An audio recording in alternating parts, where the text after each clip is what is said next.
ทางเสาที่เบาละเนาะพี่น้องสั่งไปก็ได้มาเป็นที่เหี่ยมห้อยเนาะทางเสาดินพี่น้องเลย6 ต้น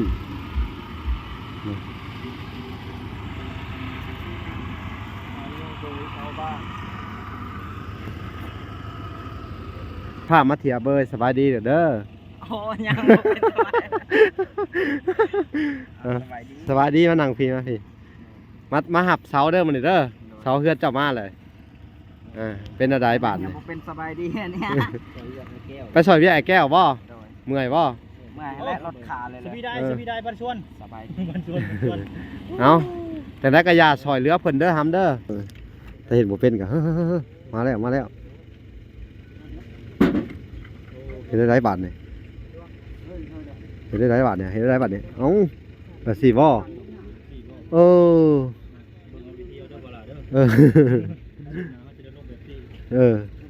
บ่แลนี่บ่น้อยเพิ่นจะเปิดกิจการเทเสาต้องเฮ็ดสิได้น้อยเอ้า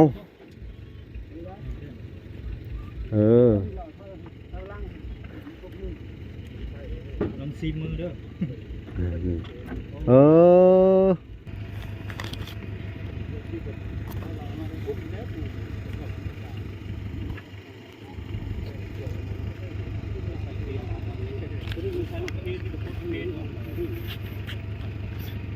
เอาบาทนี่ลงบาทเอาคักคือว่าเสี่ยวซ่านแห้งวิธีการเอาลงจะไปตรงมีกล้ามใหญ่ต้องจอยใหญ่บ่ต้องเป็นต้องมีกล้ามใหญ่เนาะโอ้งามว่ะคู่กันเลยสาวบ่าว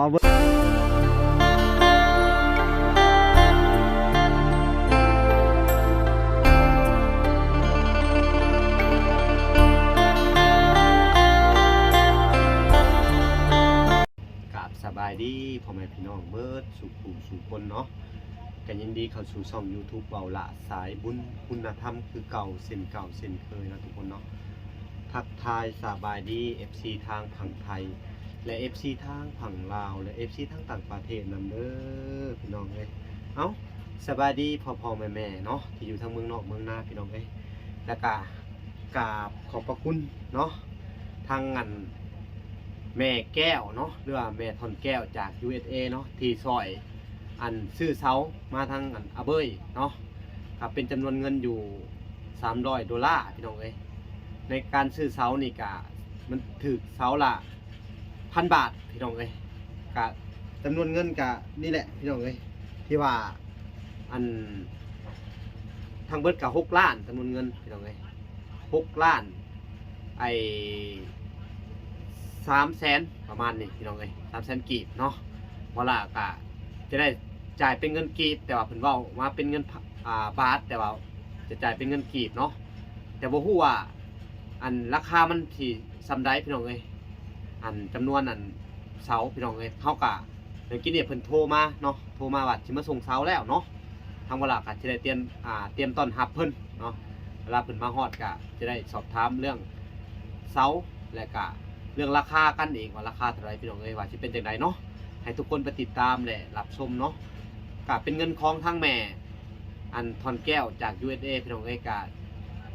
วาวลาและกะทั้งน้องเอาเว้ยบ่มีหยังสิตอบบุญแทนคุณเนาะก็มีแต่คำอวยไส้ให้พรเด้อแม่เด้อขอให้เจ้าจงมีแต่ความสุขความเจริญเด้อแม่เด้อความเจ็บอย่าได้ความไข้อย่ามีแม่เอ้ยขอให้คุณพระรัตนตรัยคุ้มครองหรือว่าคุณพระพุทธเจ้าองค์สัมมาสัมพุทธเจ้าและก็เทวดาทุกองค์ให้รักษาคุ้มครองเบิ่งแย่งเจ้าให้เจ้าอยู่ดีมีแห้งความเจ็บอย่าได้ความไข้อย่ามีแม่เอ้ยให้สุขกายสบายใจเนาะทานไปแล้วกะเนาะจังได้กะบ่มีหยังสิตอบบุญแทนคุณนั่นแหละทั้งลูกกะและกะทั้งอาเบยกะคือกันพี่น้องเอ้ยก็บ่มีหยังสิตอบแทนบุญคุณเพิ่นเนาะก็มีแต่คำอวยไส้ให้พรเนาะเอ้าว่าล่ะก็บ่มีหยังสิได้อันไปเบิ่งและก็ให้ทุกคนไปติดตามนำกันว่าสิเป็นอย่างไรพี่น้องเอ้ยโอเคไปติดตามนำกันเลยโอเคทางเสาที่เบาละเนาะพี่น้องสั่งไปก็ได้มาเป็นที่เหี่ยมห้อยเนาะทางเสาดินพี่น้องเอ้ย6 ต้น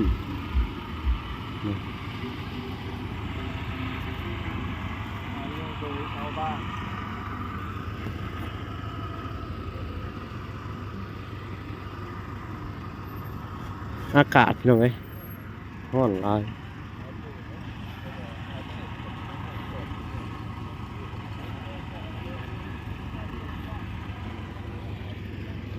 อ้าวตัดภาพมาเถียเบยสบายดีเด้อ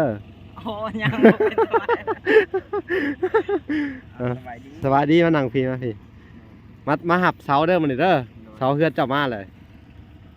เป็นอะไรบาท ยั เนี่ ง ย บ่เป็นสบายดีเนี่ย ไปซอยพี่ไอ้แก้วบ่ โดย เมื่อยบ่ เมื่อยและรถขาเลย สวีได้สวีได้บันชวน สบาย บันชวนบันชวน เอาแต่ได้กระยาซอยเรือเพิ่นเด้อฮัมเด้อเป็นเรือไทยแก้วเพิ่น มาลงไปเดียว แล้วก็ด้านหน้าหมดเลย ยังประมาณ4คันจังแล้ว โอ้โธ่คือว่าเบิดมือเลยเนาะ 4คัรถอันนี้หากระฮอดทอน้อย ผมไม่ อาจ ได้ จะได้15 เมตรหนึง ตะคุยแล้วนี่นะ โอ้หมดหลายเติบเลยนะ ไม่ได้เขาชิปหรือบอก 4-6 เที่ยวนี่เลย โอ้เที่ยวเลยโอ้ไปชิปช่องเที่ยวช่องต้องดี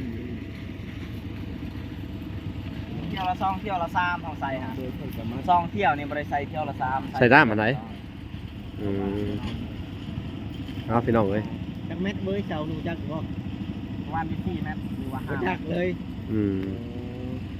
ดีใจบ่สาวมาฮอดเลย โดย สิได้เฮือนแหละเนาะ โดย สิได้เฮือนทาวอนแหละพี่น้องเอ้ยบาทเนี่ย นี่แหละนี่เด็กกูไว้แท้กูว่าสั่งกูว่าหรือบอก ว่าเอ้ยหลายมื้อแล้ว3-4 มื้อแล้ว จักเสาอันนี้4เสา 6 4บ่ได้6 6เสา เสาก็บรรยากาศเป็นแย่เรื่องก็เลยเอาบ่ได้มาท่มแน่เนาะ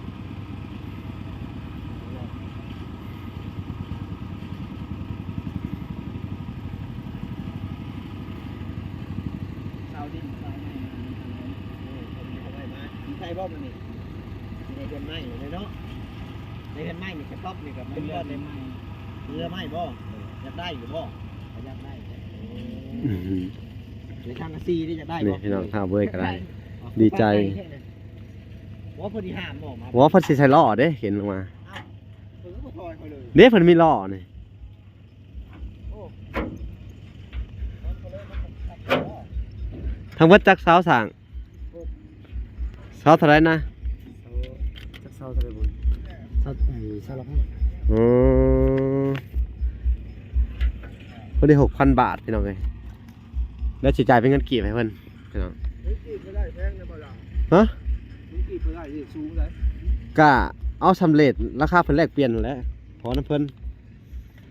ไอ้เศร้าละพันเนาะพอได้เนาะ 6พอดี 6,000 บาท เศร้า6,000 บาท โอ้ดีเนาะถึงสารพันคือแรกเขาเกิดราคาลากแก่น้ำน้อง อันนั้นถ้าว่ายาวกว่า4เมตรกับเศร้าละพัน1,200นะ เออ ไอ้เจ้าขยัน เอาพี่น้องเบิ่งเพิ่นเอาลงก่อนทั้งบ่าวเบ้ยก็ดีใจใหญ่เลย มาเบิ่งเสาเฮือนเจ้าของ หน้า18 หน้า18ใหญ่สิแล้วเสาเฮือนโอ้คักว่ะเว้ยงามเนาะตั้งใจเด้อบัดนี้เด้อตั้งใจดูแลเฮ็ดเฮือนแล้วพี่น้องเอ้ยบาทนี่ เขาใหญ่นี่เนาะอันนี้ อ๋อ ที่มีหูนะมันนี่ มีอยู่ อันนี้เพิ่นได้ไว้หามเด้สอดไว้หามเพิ่น อันนี้เอาไว้ผูกเข็มเดือนจะน้อย แม่น ผูกใส่ยูนิตแบบง่ายๆ อย่างนี้ดิ นี่ หน้า18ผมย่างนี่นะ หน้า18 เกือบหน้าสาวนะ เบอร์แบบเรียวแลนเลย ดีใจแฮงเนาะต้องแบกผู้เดียวได้บัดนี้ คนไทยล่อไปอีกเนาะ ก็คือพี่น้องเอ้ย เสียงตู้ขึ้น ในจำนวนเงินก็เป็นจำนวนเงินอยู่ 6,000 บาทพี่น้องเนาะเพราะว่าแรกๆอันเวลาเกินไว้คือว่าเพิ่นไล่ค่าลักแก่เพิ่นก็บ่ได้ไล่ค่าลักแก่พี่น้องเอ้ยก็ 6,000 บาทจะเอาเป็นเงินกีบให้เพิ่นเพราะว่าจำนวนเงินอันของแม่ถอนแก้วก็ถือ6 ล้านเนาะ6 ล้านกว่าๆพี่น้องเอ้ยก็เลยสิได้มอบอันไล่ให้เพิ่นในส่วน 6,000 บาทนี่ฮู้ว่าสิตกเป็นเงินเท่าไหร่เนาะเป็นเงินกีบก็เฮาสิไล่เรทเงินก่อนเฮาต้องถามเพิ่นอีกเฮ็ดคลิปถามเพิ่นพี่น้องเอ้ยเนาะเฮ็ดคลิปถามเพิ่นว่ามันเท่าไหร่เฮาก็สิได้ไล่เงินจำนวนที่เหลือเนาะพี่น้องเอ้ยมื้อนี้ก็2 เรื่องเลยพี่น้องเอ้ยทางหน้ากาบ้านไอ้แก้วกับจอดน้ำบาดาล ทางอาเบยกะอันได้เสาก็ถือว่าเป็นการดีพี่น้องเอ้ยเนาะเป็นการดีก็ต้องก่อนอื่นเบิดก็ต้องขอบคุณมายังแม่ทอนแก้วเนาะที่ว่าซื้อเสาให้ทางอาเบยเนาะแล้วก็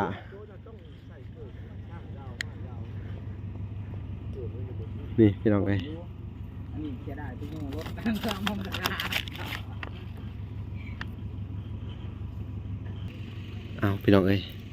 มาเบิ่งขั้นตอนการเพิ่นเอาลงเสาพี่น้อง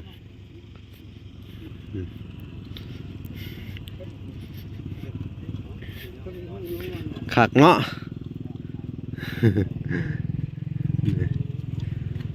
โอ้ฮักกะเทใหม่ๆเลยเนาะ นี่ก็จะเป็นรถ อื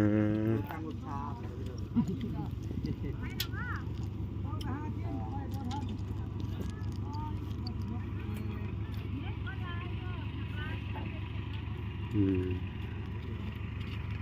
ก็จะเอาลงแล้วพี่น้องเอ้ย ลูกบัวทอยขับไปใกล้เลยเอา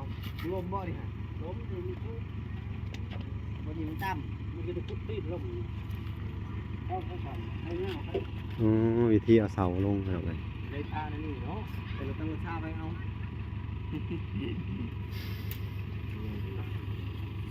ครับตอนนี้ก็ทำพิธีการใส่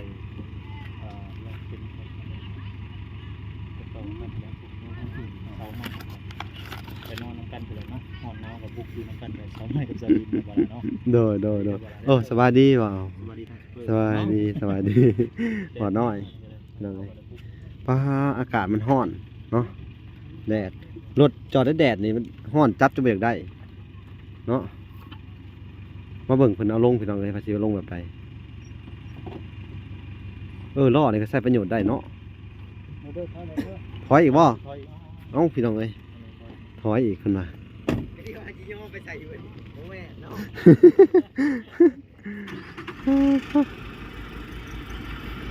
ห่อนเป็นตะนายอย่างนี้พี่น้องเอ้ย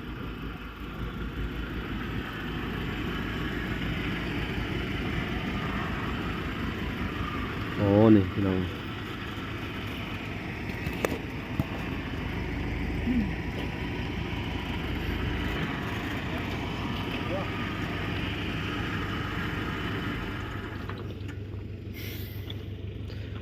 ว้าท้อห่อนแดดนี่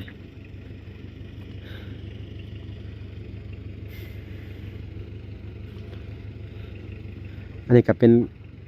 การเอาลงเสาของอาเบยพี่น้องเลยเนาะ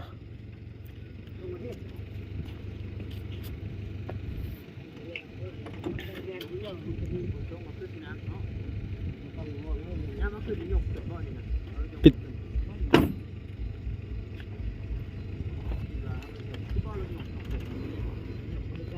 มาเบิ่งการพี่น้องเพื่อจะลงอะไรนี่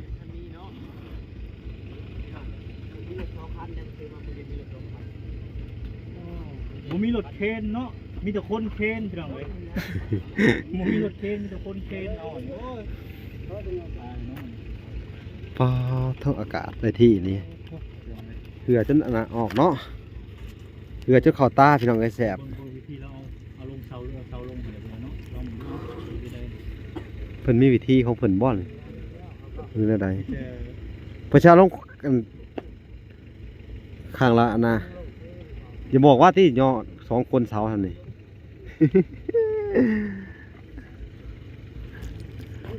เอาเบิ่งเอาตะลายพี่น้องถ้าเห็นบ่เป็นก็ มาแล้วเห็นได้หลายบาทนี่เห็นได้หลายบาทเนี่ยเห็นได้หลายบาทเนี่ยเอ้าแต่สิบ่เออ เบิ่งวิธีเอาเด้อบ่ล่ะเด้อ เออ จะได้ลงแบบที่ บ่แลนี่บ่น้อยเพิ่นจะเปิดกิจการเทเสาต้องเฮ็ดสิได้บ่น้อยเอ้าเออ ลองซีมือเด้อ เออ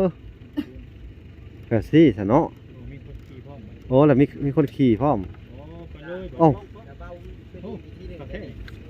เห็นได้น่ะเห็นได้บาทนี่โอ้แดกเข้ามามันครึ่งบาทนี่ถ้าเฮ็ดเป็นมันก็สบายได้นี่มีวิธี มีคนขึ้นพร้อมจะ ขึ้นน้ำเท็ด ขึ้นนั่นดีกว่าเอาไปขึ้นไว้บ่น้อยไป ยังบ่ซัก เออ เขาก็สิเห็นนี่นะ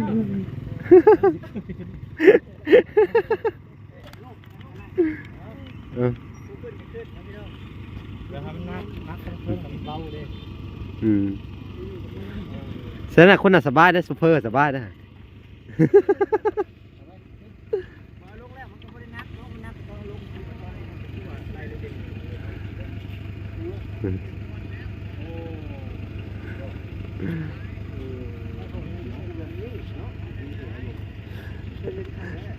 พี่น้องไอ้คัก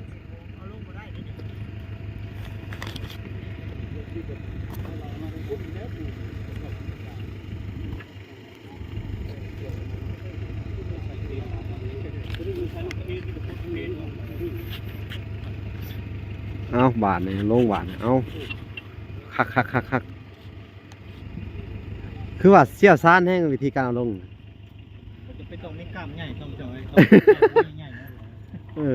มันต้องมีกล้ามใหญ่ กล้ามน้อยไปได้มีเทคนิคเราอ่ะ โอ้งามว่ะขู่กันเลยสาวบอกเอาเว้ยเพิ่นเนาะ ปกติก็ตีเนาะเสาใหม่กับเสาใหม่เสาใหม่กับเสาดินเนาะบ่ล่ะเนาะตีกันมาหาในตอนดึก สบายดีทั้งสองฐานสวัสดีเด้อสวัสดีขอพรไปเบิ่งเอาลงอีกพี่น้องเอ้ยเบิ่งน้ำกันจังแม่นเพิ่นเฮ็ดอันซ่านสลัดวิธีเอาลงเสาเนาะ3คนก็เอาลงได้พี่น้องเอ้ยก็แม่นเฮานี่บ่ฮู้วิธีไปเฮ็ดงานนี่แรกๆนั่งให้เพิ่นนี่เนาะเอาเด้เอาเด้เอาเด้โอ้สลัดตัวนี้ใช้ตัวนี้เบิดได้เนาะใช้ตัวนี้เบิดเขาเรียกว่าเครื่องทุนแห้ง คักอ่ะได้ถ้ามันมีเทคนิคเดี๋ยวรอเซาบ่ได้เนาะ หัวแล้ว ระดับ500ประเด็นนี่เสานี่เชื่อป่ะก็จะต้องถามเพิ่นว่าจัก100 โลกระแทนนี่ว่าสร้างเคยสร้างว่าจัก100นี่เสานี่แต่กะเบิ่งได้บ่400 500ได้เนาะพอเผื่อได้เพิ่นว่า ความยาว3 เมตร 50 ประมาณ4ไป400 โลบ่แอน 300กว่าแม่ว่า300ไปทั้งหมดเดี๋ยวให้ซีเขาใช้คอมเมนต์เหมือนกันเป็นคือความยาวเขาเรียกแต่ที่นี่เนาะลองเขายาวมาความยาว3 เมตร 50 58เมตร100 โลน่าจะได้เบิ่งกันยาวๆพี่น้องเอ้ยเบิ่งขั้นตอนเพิ่นเอาลงนี่เนาะ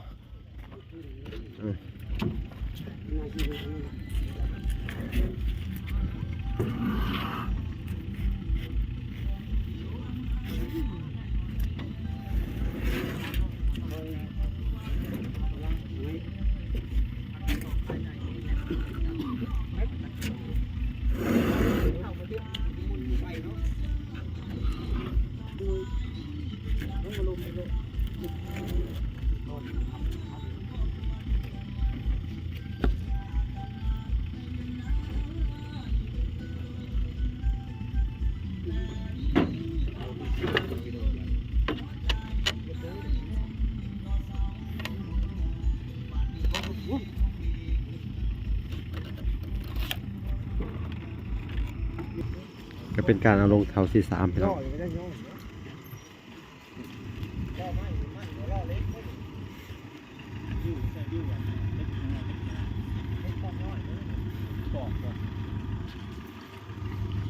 เสาที่3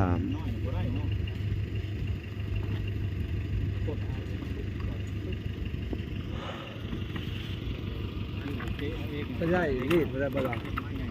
พันนึงไม่ได้รีบไม่ได้จังหวะเด้อ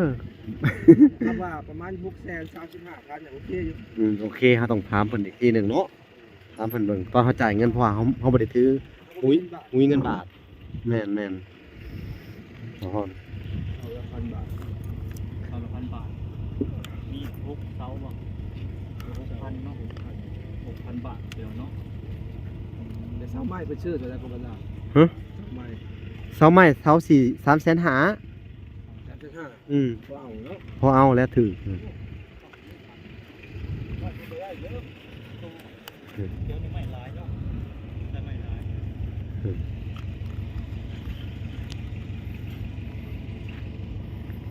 ก็เป็นเสาปูนพี่น้องแพงสุดเสาละพัน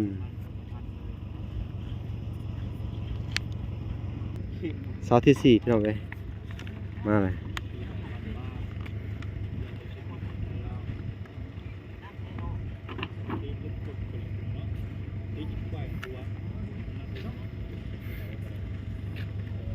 การเดี่ยงกันได้นะของเรา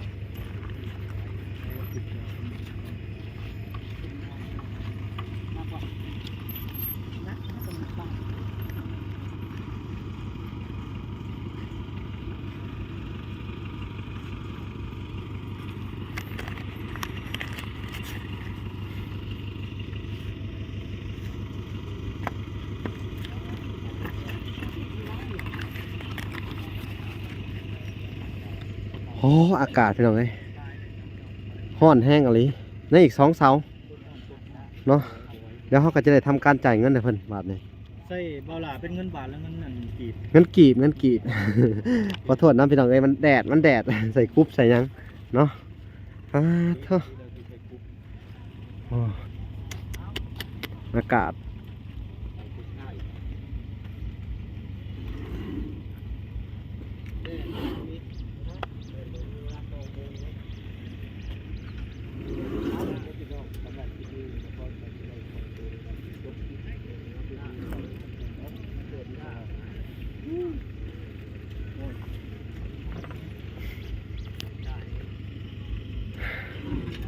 เบิ่งไปพี่น้องเอ้ยให้มันจบเพราะว่าขั้นตอนการเอาลงเสามันก็สิแบบนี้แหละพี่น้อง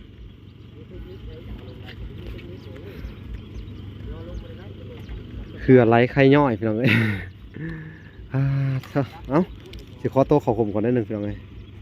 ประมาณคุณลูก 3 ล้าน 7 ล้าน 8นี่แหละ 6เสาเนี่ยบ่ น้องพี่น้องก็คืออันตามเบาหลาเลยเนาะ6เสาเนี่ยก็ได้เงินกีบ ก็ประมาณมง3 ล้านกว่าๆ3 ล้าน 8 ล้าน 9นี่แหละเพราะว่าเฮาบ่ทันได้คูณอยู่นะเขาไล่ในใจซื่อเอาพี่น้องเอ้ยอันนี้เหลือเสาสุดท้ายพี่น้องรอลุ้นกันไปเนาะแล้วทางพอละก็จะได้จ่ายเงินให้เพิ่นก่อนเนาะ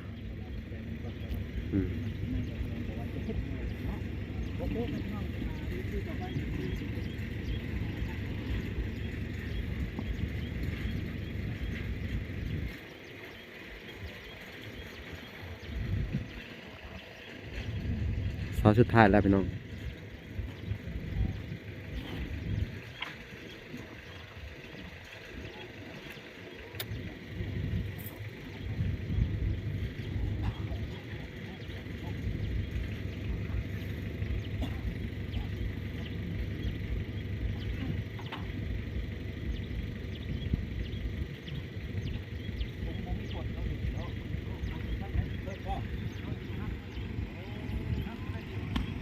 เป็นเสาสุดท้ายพี่น้องเอ้ย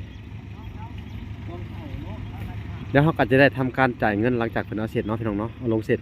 เนาะโอเคเดี๋ยวเอาไปพอกันต่อจ่ายเงินพี่น้องเอ้ยเอาเนาะทุกคนบอลาก็จะได้จ่ายเงินค่าเสาเนาะให้ทางกันนะพี่ว่าพี่เบ้ยมาหับเงินจ่ายให้เพิ่นเนาะก็คือว่าเสาอาเบ้ยเนาะก็มาเป็นทีเรียบร้อยแล้วเป็นอะไรดีใจบ่เนาะก็เฮาก็สิเพิ่นไล่เป็นเรทอันเงินบาทพี่น้องเนาะเสาละพันเนาะ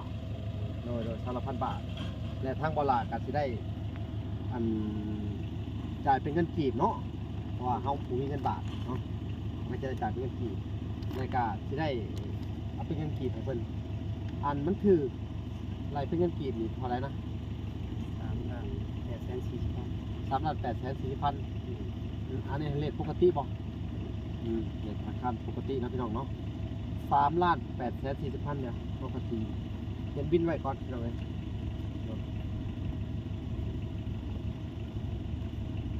นี่บ่มีบ่มี ถ่ายนำกัน โอ้ย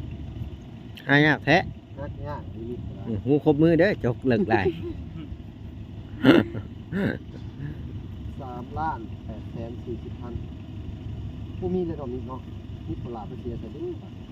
สบุญน่าจะมี นิกวะ เอามาดูสบุญนะพี่น้องนะ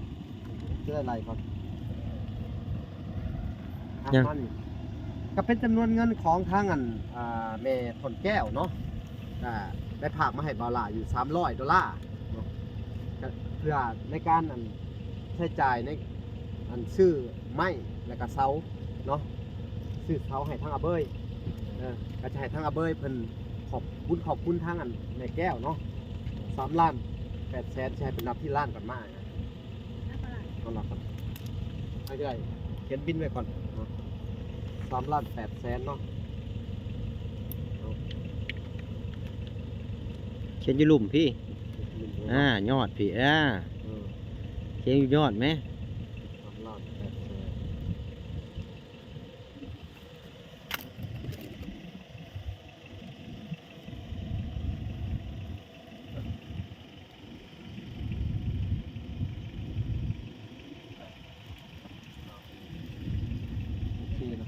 3,884,000 40,000 ได้นับพื้นที่ราคาก่อนเนาะจะเป็นจำนวนเสาไปหน่อยนี่ถ้าได้แกะได้ถ้าได้ได้1,000,000 ล้านก่อนนับไป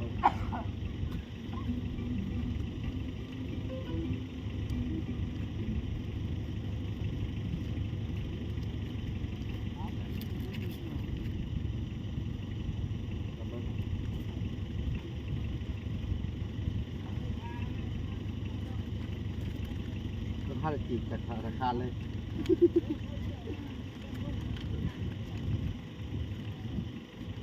แต่ที่เหลือก็จะได้สั่งเป็น สอง ใบ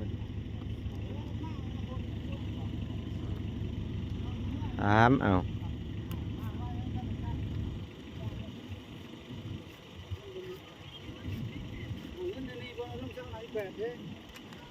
3ผมบอก3 ล้านเลยเนาะ บัตรพกพาโลด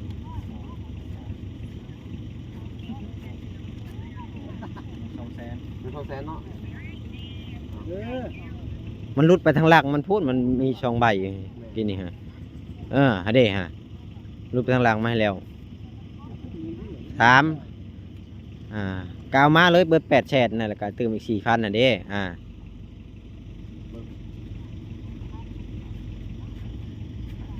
เหลือแสนนึง ยังอีกตัวหนึงบัดนี้40 สี่นุดหรือ40,000 ลดให้ก็ได้แล้วว่า หรือว่า3เป็นนอกด้วยกันเนาะ มีหน้าที่ส่งเนาะ เอาให้เป็นเต็มเลยนี่เนาะจะมีเงินทอนอยู่บ่ผมมีเนาะเพื่อชุบเงินเจ้าของทอนไปสิมาเปลี่ยนเอาได้นี่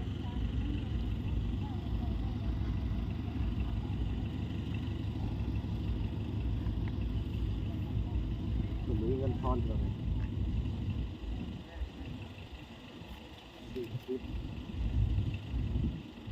ขอดเลยนะ เงินลายทงรีบเบาหลาเนาะจกถ่ายเจ้าค่ะ30อันนับไปก่อน30ในอีกที่พันเอาอยู่ใส่ บ่มีบ่มียังอีก5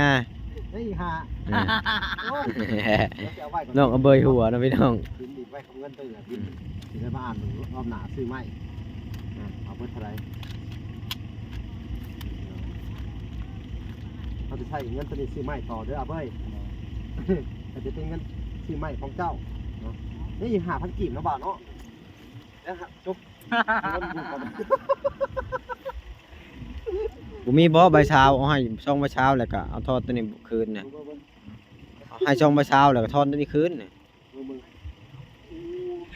นั่นหาพันกี่อยู่สั่งเลยอันนี้ก็จะให้ว่าเธอแกะทำเนี่ยอันนี้ก็เงินอันที่ซื้อเสาให้ทั้งอัน ดึงออกก็ได้ใบเช้าฮะ ซื้อเสาให้ทั้งไอ้แก้วกัน บ่แล้วก็ทอดคืน พันกีบ ยังผัดเก็บ เอออ้าวบ่าวเบ้ยจับดูที่ถ่ายรูปนี่1 2 3 1 2 3เอาโอเค ไม่ได้ยี่ถูกได้ป่ะล่ะ ฮะเลทอันประมาณเลทเท่าไหร่นะ 1,000อ่ะ600,000เท่าไหร่ 600,000เท่าไหร่โอ้ 630 630,000 อืม เลทปกติเลทธ ป นาก คาร ติ เลย ปกติ เนาะเอากะก่อนอื่นเบิดกะบ่มีหยังเนาะกะทางบ่ล่ะกะสิได้ให้ทางอันบ่าวเอาเบ้ยอันขอบคุณมาทางอันแม่ทันแก้วเนาะเอาเบ้ยขอบคุณแม่ทันแก้ว ขอบคุณเด้อแม่ทองแก้วที่มาช่วยอาเบยกับบุญยังที่ตอบแทนขอให้เพิ่นมีแต่ความสุขความเจริญความเจ็บอย่าให้ได้ความไข้อย่าให้มีขอให้เพิ่นสุขภาพแข็งแรงขอให้เพิ่นมีรายมีแล้วให้มีรายก่อนเก่าขอให้เพิ่นกินบ่บกจกบ่ลงทามมื้อเช้าให้ได้เข้ามื้อแรงสาธุ สาธุเอาโอเคพี่น้องเอ้ยก็ได้จบอันในการสั่งเสาเนาะแล้วก็ยังเหลือแต่ยังอีกประมาณอัน2 ล้านกว่าๆเนาะเขาก็จะได้ซื้อเป็นอัน ไม้เส้นมาให้ทางเจ้าเด้อเอาไว้จะได้สั่งไม้ นี่ เส้ แห น ละ มา ไม้เฮาไปเบิ่งแล้วเขาจะขายโตละแสน ตัวละแสน แม่น15โตที่ร้านอาหาร มักบ่ตัวละแสน ก็มา เอา อยู่ ไปเบิ่งน้ำกันเนาะ โดย เอาเข้ามามักแต่สิไปเบิ่งน้ำกันให้เพิ่นไปเบิ่งน้ำพี่น้องเอ้ยถ้าว่าเพิ่นมักเองไม้จักแมตรละบัด ประมาณอยู่7เมตรกว่า โอ้ยพอดี ถูกใช้ไม้อันนั้น ๆไม่เส้น ที่อยู่วะ ที่แปดจะไม่จุงไม่ข้าวนะฮะ ข้าว ไปเบิ่งก่อนไปเบิ่งก่อนไปเบิ่งเอาโอเค อันคลิปหน้าเขาก็จะได้ให้เพิ่นพาไปเบิ่งทางไม้เนาะทางไม้เช่นไม้หยังก็จะได้ซื้อในส่วนของเงินอันทางแม่ทอนแก้วอันให้เบิดเลยจะได้ นี่เด้ ซื้อเป็น ไม้ของ ของเพิ่นเอาไปเลย ไม้ของเรา เอาพี่น้องไปเบิ่งน้ำกันคลิปหน้าโอเคพอกันใหม่บ๊ายบาย